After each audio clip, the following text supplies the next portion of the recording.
Hello everyone and welcome back to Trans Am. Today we begin round 4 of the championship. So we're at Brands Hatch, 20 lap race. We of course as always start with qualifying, but before we even get into that, let's have a little reminder of the championship standings. John Teeter leads the way, 90 points for him. And then 85 points for Chevy, 81 points for Parc Ferme, and 80 points for Jester. Artsy not here this weekend, so that is really the main contenders. Also, among the comers and goers, Wolf is not here this weekend, neither is Matt, missing the second weekend in a row. Ash is back after missing the previous 2 rounds. Sparrow is back after missing the round of Fuji. And Joken is back as well. So, speaking of Joken, there he goes, spinning off already at the second corner. I don't think he's particularly worried about qualifying. So, I was trying to let everyone through and make sure we were the last to start our lap. And Joken didn't want anything to do with that. So we begin our qualifying lap then. We'll see how this goes. Anything around a 1 minute 33 would be good for me in qualifying. It's around where I kind of peaked in practice. So we'll see how it goes. We run a bit wide there on the exit of turn 3, but hopefully that won't cost us too much. You'll notice I've got an extra assist on for this weekend, which is those visual corner markers. They've been very helpful for me, learning how to get the most out of this circuit. So I've left those on just as a visual reference to help me, stay consistent. I think is the big thing, and stay focused. So. That's we've got a whole array of different things, which I reference all the different assists at different parts of the circuit. It's a bit strange, but I just use those as the markers. But yeah, we do have a very cluttered screen of all the different visual assists at the moment. But anyway, we round the final corner on our flying lap, as I've been talking about all of that, and we actually set a 1:32.7, and that is the fastest lap I've ever done around this circuit. I did not set a 32 anything in practice.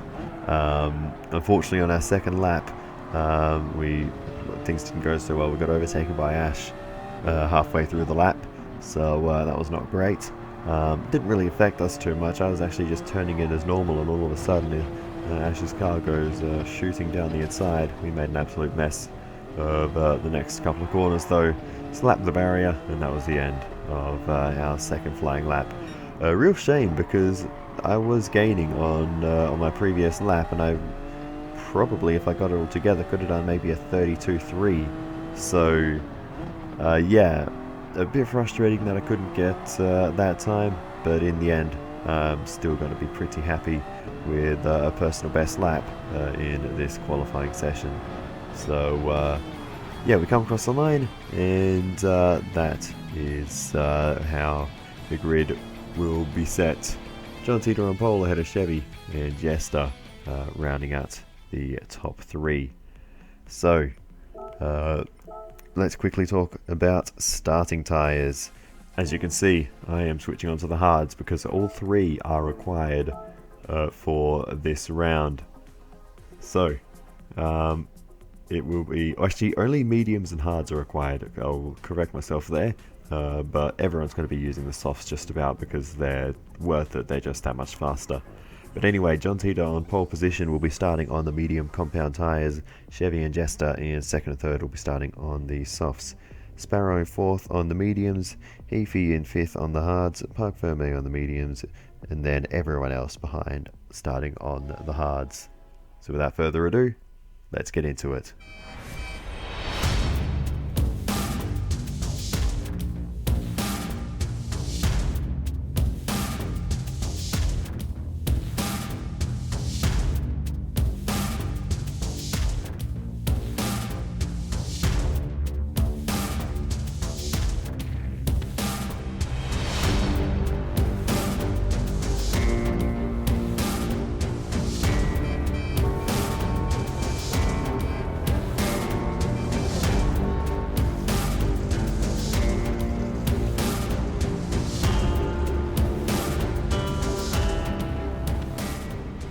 and run away here at Brands Hatch. We roll forward in our box. That's a penalty straight away. And there's chaos in front. We're straight into the side of Parc Ferme. We made contact with a couple of other cars there, I think. Jokin behind us, I think, got away with it without any crashes. But we've had a disaster start. And we are not the only one. Parc Ferme will take a moment to recover from that. But what a start to this race. That is not ideal. Jokin sends it up the inside as we try and switch it back now on the exit. And a bit of contact. And now Jokin's around. That was the slightest touch as we again break traction. Spin sideways there on the exit. And that's Ash off the road as well. So there's been at least 3 incidents on the first 3 corners. Maybe more. Let's take a moment to collect our thoughts, and we'll have a look at the replays in a moment. But there has been something going on at the start of this race, and we'll see now from the off-board. And Chevy from the front row did not go anywhere, and that is what set off the whole chain of events behind. Parc Ferme bounced from side to side, and Jester went off the road all on his own into turn 1. So that's another incident to add up, and this is now Consumer going down the inside. Bit of contact with Ash. Jester trying to capitalize on that, and now Jester is going to make the move down the inside of Consumer, and he tags Ash, and that is what sent Ash sliding off the road backwards, and that is a very unfortunate incident, and has taken Ash out of the race. Upon his return to the series after missing the previous 2 rounds. That's not how Ash would have wanted to get things started.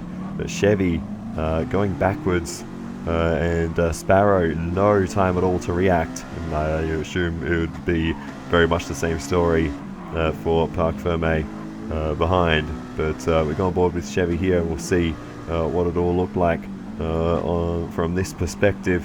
As you can see everyone sort of bottling up in front. Jester was trying to make the most of the little tangle between Consumer and Ash, which was all relatively fine between those two. It was just a bit of contact, and yeah, Ash gets sent spearing off the road. Jester slows it up there. Consumer stays tucked in behind, and Chevy grabs those 2 positions for free. So that will be some damage limitation from what was an awful start. Chevy needs to do well in this race for championship points. He's on board with Sparrow, and big whack there into the back of Parc Ferme, but relatively speaking, he got through pretty well compared to what that could have been for Sparrow, who has been driving the same Camaro all season long. One of the only drivers to stick with the exact same car, the exact same livery throughout the whole time. And now he's got a good run on Heafy on the exit of turn 3 and make the move down the inside. And that's a nice clean maneuver there. And Sparrow moves up into second position rather. Heafy down to 3rd. Good straight line speed out of that Cobra. We saw that back at Fuji, but Heafy decides to stay tucked in behind. Here's the onboard with Parc Ferme, and absolutely no chance to react for Parc Ferme, and we plow straight into the side of him as he spears across in front of us. And I'll break this down even more at the end of the race. This start line incident, Consumer heavy contact into the back of Sparrow, and that cost him a position there. So there was a lot going on within the first 5.5 seconds of the race is when that incident played out. That all happened. There's contact between Consumer and Ash. You know, nothing too bad there, but when you see what happens here, Jester absolutely full send down the inside. Ash had no way of avoiding that, and yeah, that was just a very unfortunate moment between those two. Jester just getting a little bit too hot into the corner, too late on the brakes, and yeah, Ash paying the price for that one. Onboard start with Ash then, and you can see just, Ash getting through there very well, considering the minefield that he was approaching there, and that is Jester off the road. Ash just about sneaking through on the inside, so A very, very good start, made up a bunch of positions, and it was actually up into 4th place. There's the contact with Consumer through turn 2, and then here is where it all goes wrong, just driving into the corner normally and gets sent off the road. So that's a shame for Ash. Great start, but not ideal. Easy on board with Joken, by the way. He came from a long way back making that move down the inside. Got it stopped on the apex very nicely. And then the contact was so slight. I'm surprised that was enough to turn the car around, but it must have just been, you know, perfectly in line with the rear wheel enough to unload the car. And yeah, that was the result. So it's been an incident-filled first lap of the race. So let's have a little run through the order and see how everyone has gotten through. John Teeter leads the way as he runs a little bit wide, and Sparrow runs in 2nd position ahead of Heafy. In 4th position rather, it is Chevy, then Jester, and then Consumer runs at P6. We run at P7 at the moment. Then it is Ash recovering from the spin, and bringing up the rear is Joken, with Park Ferme out of the race after that start line incident.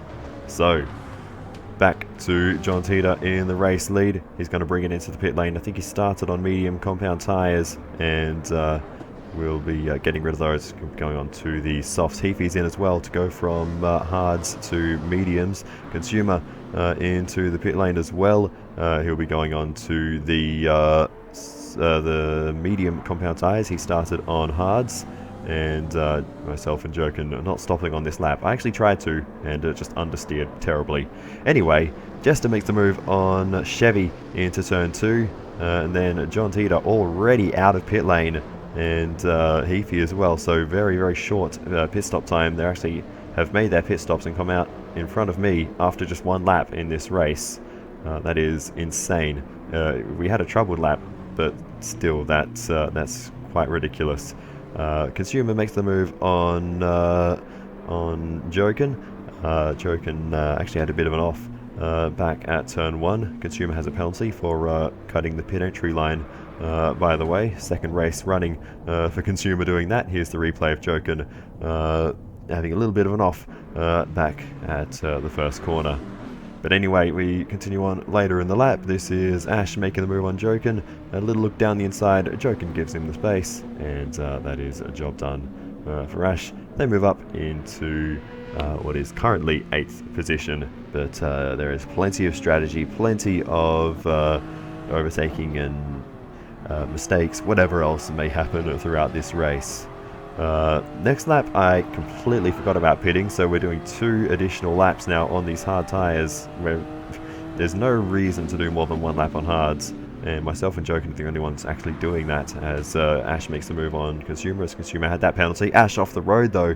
That moment was actually pretty awkward between those two, and Ash not being able to pull it up after having to take avoiding action, with Consumer going slow on the racing line. So that was a clumsy little incident, and now Consumer on the grass on the way into turn 3. That runs him a bit wide, but not too bad there, and we'll call that a lucky escape, because when you get on the grass on entry, that can cause a few issues. Meanwhile, Jester is putting the pressure on Sparrow. Sparrow doesn't put up too much of a fight, and here comes Chevy making the move down the inside as well, and I think Sparrow is just focusing on his own race at the moment. Meanwhile, back to Joken, still under pressure right now from Ash, so let's see if Ash can make the move. Easily done there, and Joken will not put up a fight. So we continue to move on. We now have Sparrow in the pits, and I guess Sparrow's going from the mediums presumably to the hards for a single lap. That tends to be the strategy. We're basically doing the reverse of that, a few laps on hards and then on to the mediums for a short stint, which is not optimal, but that's just the situation we found ourselves in after the mistakes earlier in the race. But we won't put any fuel in for this medium stint. We don't need it for what is going to be a 1 lap stint. For us, and we'll see how these mediums feel. They're not going to have to do too much work, but yeah, the hards were not feeling great, I do have to say. So it's frustrating that we did spend extra time on those tyres. But anyway, we look forward to Sparrow once more as he makes his way around the final corner into the pit lane, and Sparrow will now be going on to the softs for the remainder of the race.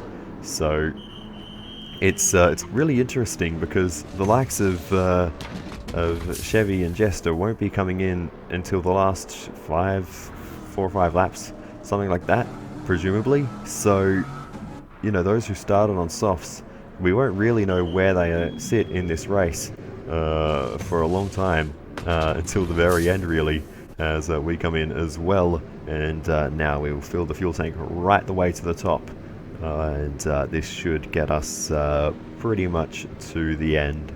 And yeah, that'll be good for us.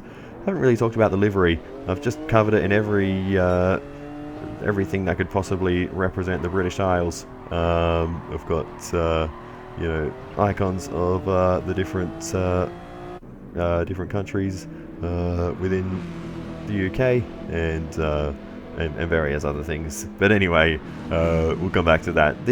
We got Ash passing Consumer. Battle of the Fords there, and the Mustang comes out ahead of the GT40. Meanwhile, we've got the Battle of the Camaros. Joken sidesteps for Sparrow, and Sparrow will continue on his way. Joken still running on the hards that started the race on, so eventually Joken does come into the pit lane to get rid of those hard compound tyres. And Joken will be going on to the mediums for the remainder of the race. One of the few trying a one-stopper, just hards to mediums, the 2 required tyres. But most people deciding that the softs are worth it putting on. You know, just do that extra stop, put the softs on, and you'll be faster for the rest of the race. Joken putting on a fair bit of fuel there, and now coming out of pit lane and emerging in 8th position. Actually, we are down in 9th position, not far behind actually. So we're on soft tyres. We could have a chase on our hands here. So we will watch in super speed for a little while and see what the relative pace is like compared to Joken.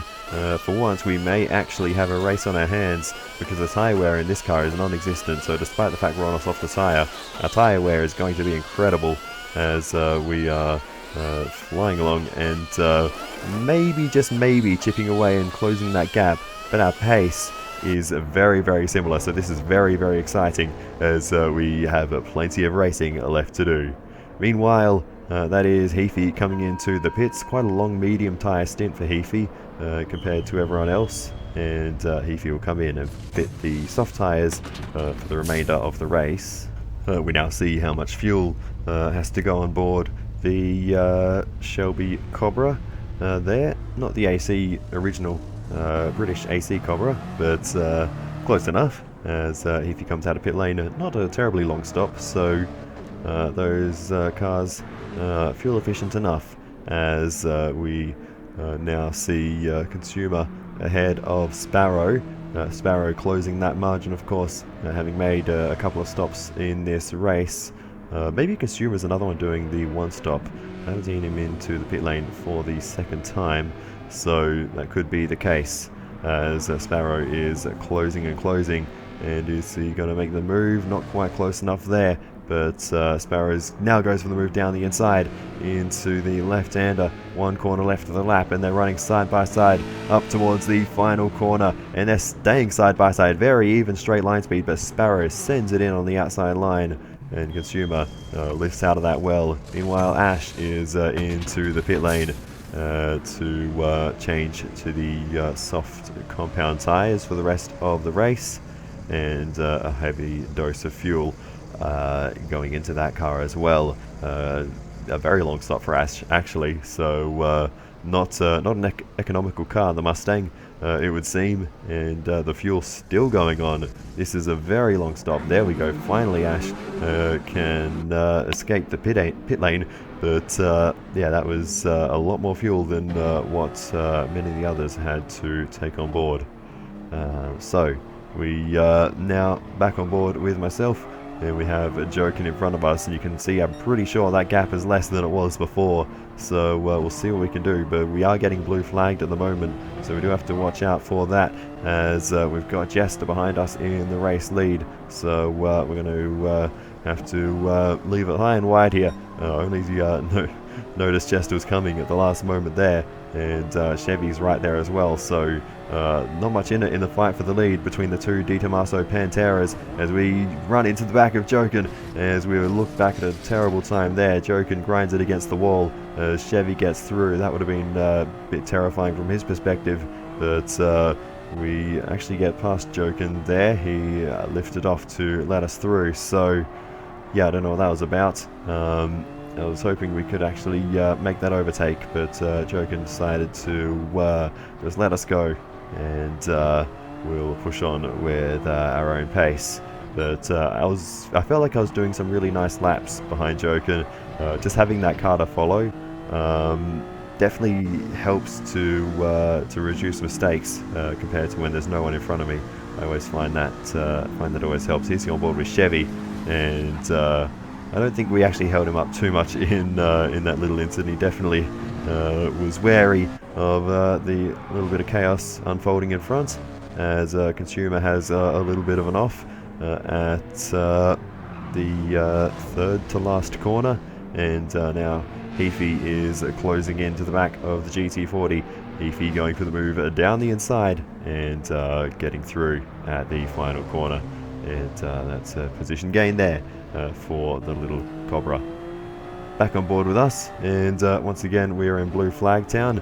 I was a bit distracted by that. Found myself just clumsily running off the road there, and now we just keep it out of the way for John Teeter, who is also in the Cobra, actually with the AC badge on the front of that one. But anyway, looking forwards once again to Ash. What's going on here? I think this is Ash going ahead with some very much purple sectors and a purple lap indeed, and that is the fastest lap of the race so far. So great effort. It's a very good lap too, a 28.7. That is going to take some beating. It's a good time to set fastest laps because that's my personal best lap of the race shortly after, and that's actually faster than my qualifying lap that we just did then. So that's quite insane. And Jester is pushing the envelope further. He is purple to the middle sector, and now with probably just under half a lap to go, is absolutely flying. But he's got caught up on the grass on the entry, sliding off the road into the gravel trap, and that's going to ruin that lap and take a few seconds of time as well. That is gone from looking to be a tenth or two up to now 3 seconds down, and Chevy is closing fast. So that is a horrible mistake for Jester, and a very, very unfortunate moment as Chevy is now all over the back of his fellow Di Tommaso driver. So that's unfortunate, and fastest lap points will not be going the way of Jester at the end of this one. Meanwhile, Consumer is under pressure from Ash. Ash goes for the move down the inside, and Ash gets that one done nicely, and this time has no scare on the exit, with Consumer staying behind this time. No tangling at the final corner for them. Meanwhile, Jester comes into the pits for his first pit stop, and Jester will be going on to, I think, the medium... no, he'll be going to the hard compound tyres for Jester, and this will be a very short stop. No fuel going on board this time for Jester, and he emerges in second position still. So yeah, it's a very good position to be in for Jester, as Tita was teetering on the edge at turn 1, with Jester coming out right in front of him. But Tita now having to try to make this overtake, makes the move down the inside, or just backs out of it, as Jester's high and wide on the exit into the grass. John Tita not able to get through still, so Tita stuck behind a car on the hard tyres. Not ideal for him and his race strategy, as he's on the softs and has good pace. Jester on the hards, absolutely not going to let him through too easily, and the straight line speed we saw from Heafy's Shelby Cobra, rather, not translating into Tita's car, at least not there, as there is a car behind there. There he is, John Tita right tucked under the rear wing of Jester there, and still no move to be made throughout this whole complex of corners. A little peek down the inside, nothing really doing there, so let's see if he can do it here. Down the inside, oh, a bit of contact, and I think he just about gets through, but it's too little too late. Jester will be coming in after the next corner, so Tita being held up for basically a lap behind Jester, so that's unfortunate for John Tita. Would have lost a few seconds in that at least, so yeah, that was not ideal for John Tita.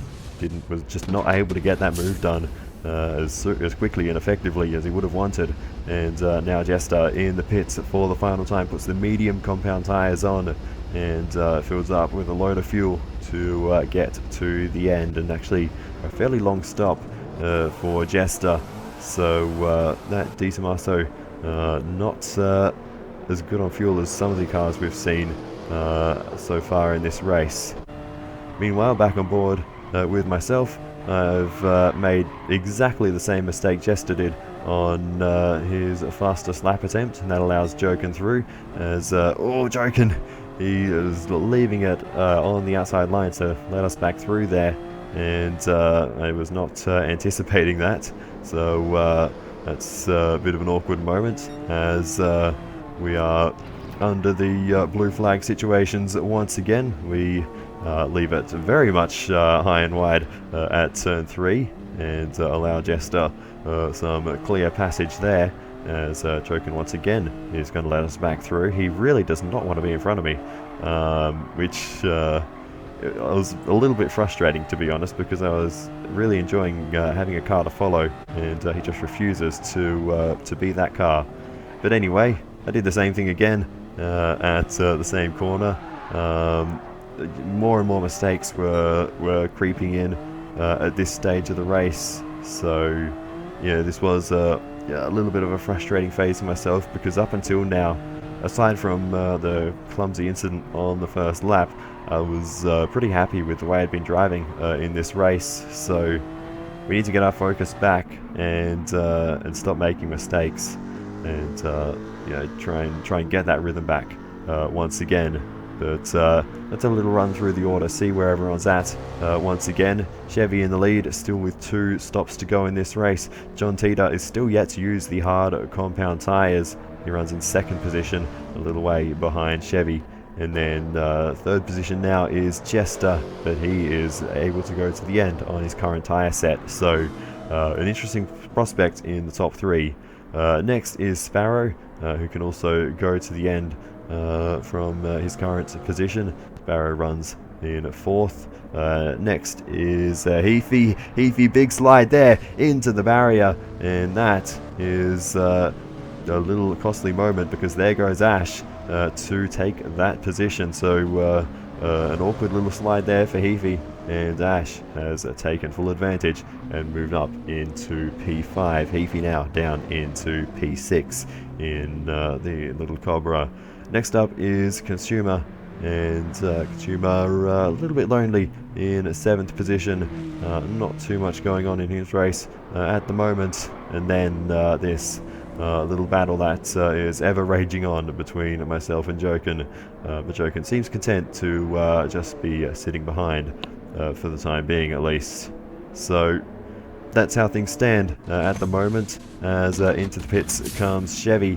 And Chevy now on to the hard compound tyres, with I think just 2 laps to go in this race. So Chevy doing basically the whole race as much as possible on the softs, and then saving the less desirable tyres for the last few laps. But he's already got a massive lead, so it'll be interesting to see how that all plays out. Meanwhile, we look further back. We've got Ash and Heafy still running close together. Heafy not giving up on that 5th position. Another little wobble there, so that Cobra starting to lose a bit of traction late in this race. Consumer there still pushing on hard, and Joken off in the background there. We didn't quite catch that one, but Joken definitely had some little moment there in the background around about pit entry kind of area, as we make a bit of an awkward mistake there at the first corner, just too wide, too deep there. Joken gets through, and now we're getting blue flagged for Sparrow. Sparrow weaves his way through, left of us, right of Joken, and we'll get down the inside of Joken as well. That was a nice little dance between a lot of us, except for when we slapped Joken off the road. That wasn't very nice. But regardless, we'll carry on. He'll catch up again. I think he does have a slightly better pace with the few mistakes I've been making recently. I'm just not driving as cleanly and as consistently as I was earlier in the race. Here's a little replay of how all of that happened. But I just have been falling out of a rhythm late in this one. Back to Chevy in the race lead. Chevy comes in for his final stop, and we'll be moving on to the mediums. Teeter very close behind. We'll be going on to the hards. So unless Teeter can perform a miracle on those tyres, this race looks to be going Chevy's way. But we also need to keep an eye on Jester because he's going to the end. So we'll see where everyone emerges. Chevy emerges in the lead. Jester emerges, or Teeter emerges in 2nd position. Jester nowhere to be seen. Jester still back, heading past pit entry. So Teeter and Chevy really didn't put any fuel in, I don't think, whereas Jester had a significant stop time for fuel. So I think that's where that lap time, or that race time has gone for Jester, as we sidestep for Ash there, and it's now the final lap of the race for us and for everyone. But what can you say about the race Chevy has had? Going backwards off the start, not dissimilar to what we saw back at Laguna, but this time Chevy has come through and has led right at the last minute, really. It looked to be all Jester all the way, but Chevy has snagged this one, and it's going to be race victory for Chevy. Nicely done there. First win of the season for Chevy. Teeter brings it home. Another fantastic result for John Teeter, keeping up that consistency for his championship. Round the final corner comes Jester.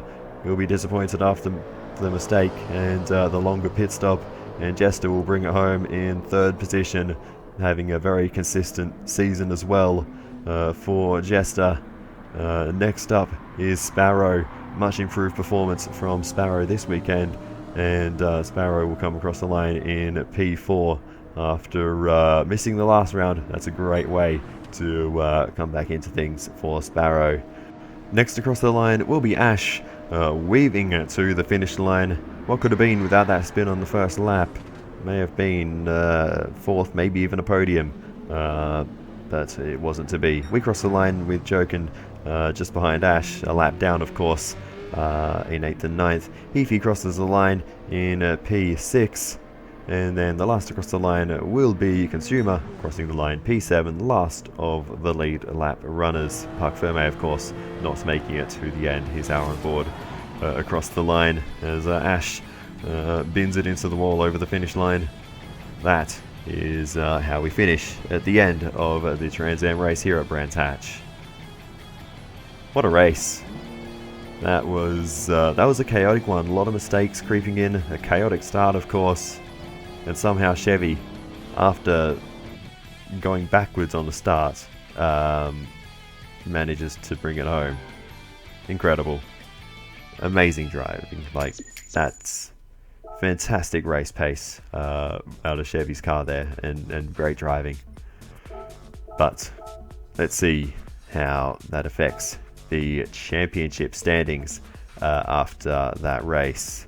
So let's take a look. John Teeter leads the championship still just by 3 points now. So if Chevy can get pole at the next round at St. Croix and gets that bonus point, we could have a winner-takes-all situation come the race itself. But let's not get ahead of ourselves. The fact is, it is very close. Jester a bit further behind. He'll probably need a miracle to get back involved in the championship fight with just 1 round to go. But you never know what might happen. You can see the damage done to Parc Ferme's championship. Just 14 points scored for the 10th place DNF here. 95 points against his name.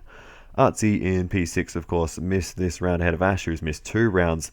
But in the rounds that Ash has competed in, has done very well. 2nd place at Broadbean, and then 5th place here after getting taken out. Could have been, I would say, could have been on the podium in this round, or if not, very close to it. So that's a real shame. But yeah, further down, P7 for Heafy, P8 for Sparrow, P9 for Consumer, and we run down in 10th position. One of relatively few drivers who have actually competed in every race without missing any. Only myself, Parc Ferme, Jester, Chevy, and Teeter. The top 4 in the championship have competed in every race, and Parc Ferme not finishing each one. So only 4 drivers have actually finished every race in the championship. We'll see how that statistic changes in the final round. But for now, there's one last thing I wanted to do. I mentioned it at the start. I wanted to break down that incident at the start of the race a little bit more in greater detail. So let's get into that. Alright, so here is the start of the race, looking rearwards from Chevy's car. And this will just be a quick reminder of how quickly this incident played out. Bang, bang, bang. And that was it. That was the whole incident in the first 5.5 seconds of the race. So let's break this down. So let's see this on board with Sparrow then, and we can actually go through this frame by frame. So let's do that. As we scroll through, you can see Chevy is not moving. Jump forwards off the start, and then actually starts now moving backwards towards Sparrow. Chevy has engaged reverse gear somehow after initially jumping forward slightly, and then, inevitably, bang, there's contact. And 2.5 seconds in, that's where the incident begins. On board with Parc Ferme, who has absolutely nowhere to go here in this incident. Obviously, at this point, knows there's something wrong, but there's nothing you can do in this situation.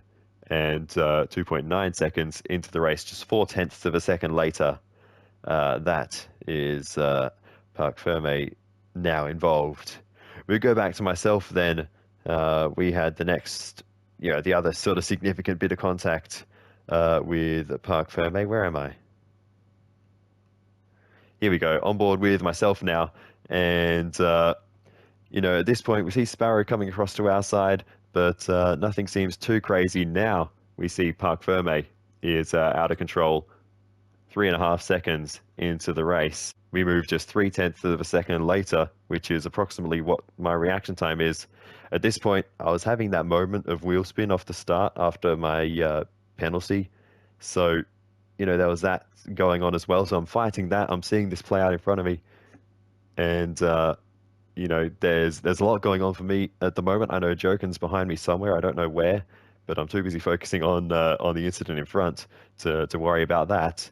So we move on again, and we just continue to inch our way forwards. I'm steering right to correct this slide that I'm having, and Parc Ferme is starting to come across to my side. And at this point, I could have probably gone left and gotten through, but I'm committing to the right, hoping that Parc Ferme can correct at the moment, and that just never happens. We start steering left, but it's too little too late, and bang, there's the contact. and that all happened in 5.4 seconds. But that is going to do it for this one, so I'll say thank you so much for watching all the way to the end. I really do appreciate it. Feel free to give me some feedback in the comments. It's always very helpful. And other than that, I'll see you in the next one, and goodbye.